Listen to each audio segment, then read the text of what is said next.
Je vous retrouve pour cette deuxième vidéo. Lors de la première, je vous disais que le baptême, être chrétien, c'est d'abord l'histoire d'une rencontre avec Jésus-Christ. Et j'aimerais essayer de vous parler maintenant, mais comment rencontrer Jésus-Christ aujourd'hui? Nous croyons qu'il est vivant, qu'il est ressuscité, qu'il est présent. Il l'a dit lui-même, hein, juste après sa résurrection, « Je suis avec vous tous les jours, jusqu'à la fin des temps ». Et donc, comment le rencontrer? Déjà, je voudrais reprendre les mots du pape François, juste après son élection en 2013, où il a invité les chrétiens à renouveler leur rencontre avec Jésus-Christ. D'abord, peut-être se souvenir les moments où ils l'ont rencontré et à raviver cette flamme. Et il disait que si peut-être il y a des chrétiens qui ont ce sentiment de ne pas avoir rencontré, de ne pas avoir fait une rencontre vivante avec Jésus-Christ, et eh bien il demandait tout simplement de lui demander, voilà, de lui demander cette rencontre. Seigneur, si tu existes, si tu es là, manifeste-toi. Et je vous invite, vous les parents, soit si vous avez déjà fait une rencontre avec lui au cours de votre vie, eh bien à vous souvenir de cette rencontre et à la renouveler, ou si vous vous dites, ben non, moi je n'ai jamais eu une rencontre avec le Christ, eh bien, comme nous y invite le pape François, eh bien, à demander cette rencontre avec lui. Voilà, Jésus qui devient quelqu'un, une personne à qui l'on s'adresse, à qui l'on se confie, que l'on écoute. Euh, voilà, c'est la prière, hein. La prière, c'est ça, c'est vivre ce dialogue avec le Christ, de savoir qu'il est présent, qu'il nous éclaire, qu'il nous donne la force aussi, avec le Saint-Esprit, de marcher à sa suite et d'être son disciple. Alors, pour être justement le disciple de Jésus, il y a deux choses importantes, un peu fondamentales. C'est que on ne peut pas y arriver tout seul. Voilà, c'est pour ça qu'il y a l'Église. Jésus a institué l'Église, il a institué les apôtres qui ont fondé l'Église, euh, voilà, progressivement. Et aujourd'hui, l'Église est présente dans tous les pays du monde, des chrétiens et l'importance de se rassembler pour vivre une fraternité, pour prier ensemble et pour partager. Ça, c'est essentiel. On ne peut pas être un chrétien tout seul dans son coin. On a besoin de se retrouver avec d'autres chrétiens pour se fortifier dans la foi, pour grandir. Et l'autre chose importante pour devenir un disciple, c'est de se former.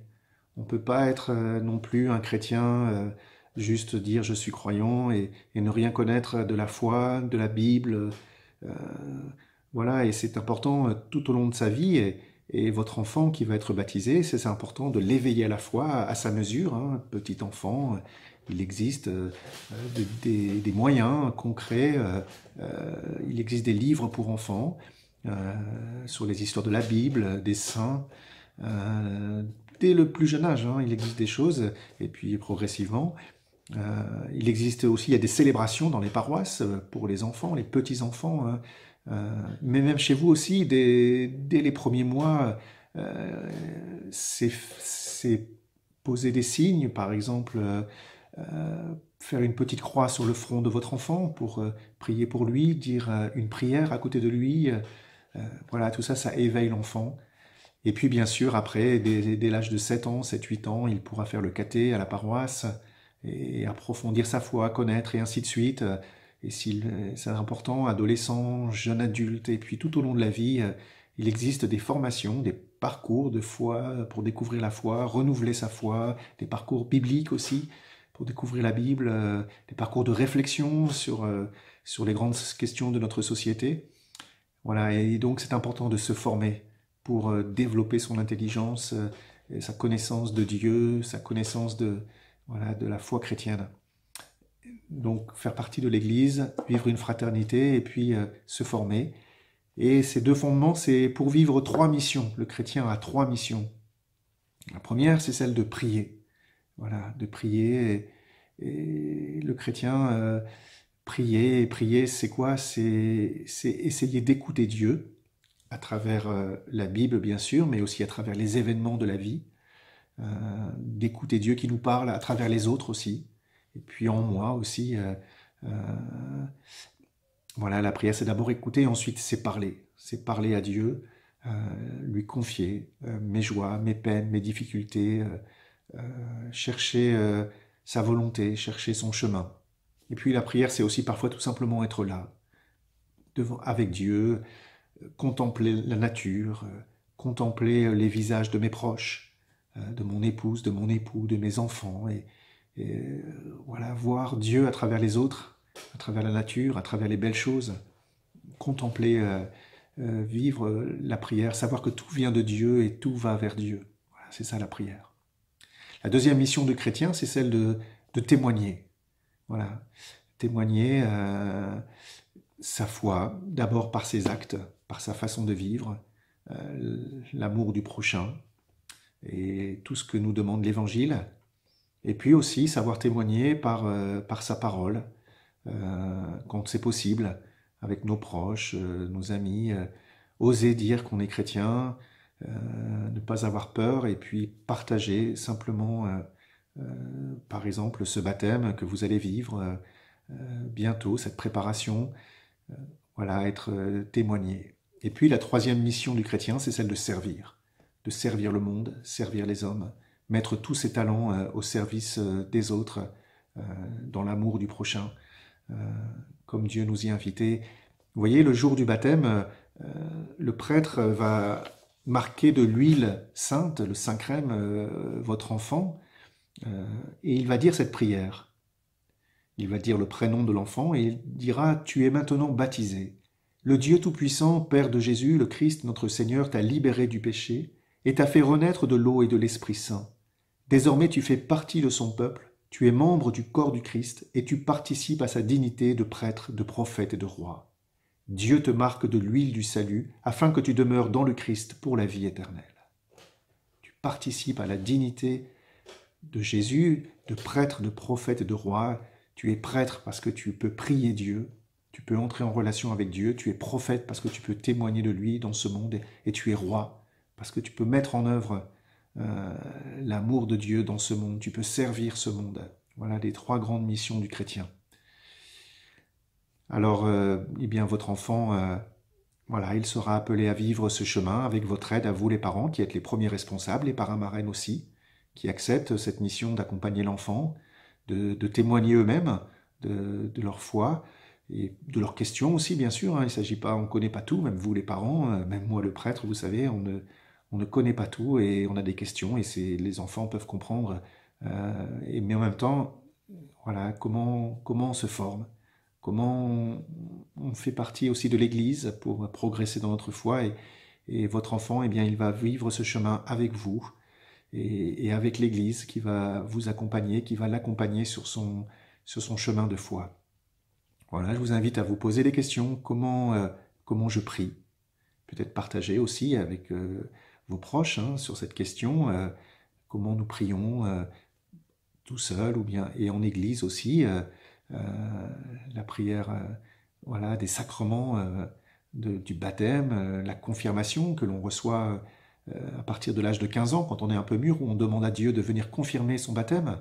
Voilà, la confirmation, c'est très important. Je pense que beaucoup d'entre vous n'ont pas reçu ce sacrement de confirmation et on peut le demander à tout âge de la vie pour demander à Dieu de venir confirmer notre baptême et ce moment fort de ce sacrement de la confirmation et puis bien sûr de l'Eucharistie, de la communion, de la messe où nous communions avec Dieu. Voilà, on y est invité tous les dimanches, mais en tout cas on a besoin de cette force de Dieu, de Jésus lui-même qui se donne à nous. Voilà la prière. Comment aussi, voilà, vous êtes témoin de votre foi par votre façon de vivre, votre capacité voilà, à oser dire que vous êtes chrétien et que c'est important pour vous. Et puis, comment je suis roi, comment j'exerce l'amour dans ce monde, comment je mets mes talents en œuvre. C'est cela, être baptisé, c'est d'avoir rencontré Jésus et de vouloir vivre à sa suite toutes ses missions. Voilà, et bien, nous demandons au Seigneur de nous accompagner, de nous aider sur ce chemin, de vous aider. Et je vous propose maintenant de dire la prière que Jésus nous a apprise, la prière du Notre Père, où nous nous confions à Dieu et nous lui demandons de nous aider sur notre chemin de vie chrétienne et nous confions particulièrement votre enfant qui va vivre ce baptême et bien sûr qui va le découvrir quand il va grandir. Notre Père qui es aux cieux, que ton nom soit sanctifié, que ton règne vienne, que ta volonté soit faite sur la terre comme au ciel. Donne-nous aujourd'hui notre pain de ce jour. Pardonne-nous nos offenses comme nous pardonnons aussi à ceux qui nous ont offensés. Et ne nous laisse pas entrer en tentation, mais délivre-nous du mal. Au nom du Père et du Fils et du Saint-Esprit. Amen. Et une dernière chose à vous, les parents, je vous demande, au nom de la paroisse, d'écrire une lettre à votre enfant. Alors une lettre, ça peut être quelques lignes, ça peut être plus long, mais vous demandez le baptême pour votre enfant et c'est un chemin que vous lui montrez. Et je vous invite à écrire une lettre en s'adressant à lui. Il la lira un jour quand il grandira, quand il aura 7 ans peut-être, quand vous l'inscrirez au caté. Et donc dans cette lettre, vous lui dites pourquoi. Vous demandez le baptême aujourd'hui pour lui, tout simplement, avec vos mots. Cette lettre, voilà, elle sera pour lui. Et donc, voilà, je vous invite à l'écrire, à la mettre dans une enveloppe. Peut-être d'avoir une caisse, un carton pour votre enfant, dans lequel vous mettrez les souvenirs du baptême, cette lettre. Peut-être aussi c'est une caisse qui peut servir pour d'autres choses, tous les souvenirs de la petite enfance de votre enfant, et il sera très heureux quand il sera plus grand de découvrir ses dessins et les souvenirs du baptême, quelques photos, voilà. Mais voilà, cette lettre est très importante. Écrivez-la, prenez le temps de l'écrire. Voilà, je vous donne rendez-vous dans la 3e vidéo pour échanger sur comment va se dérouler la célébration du baptême.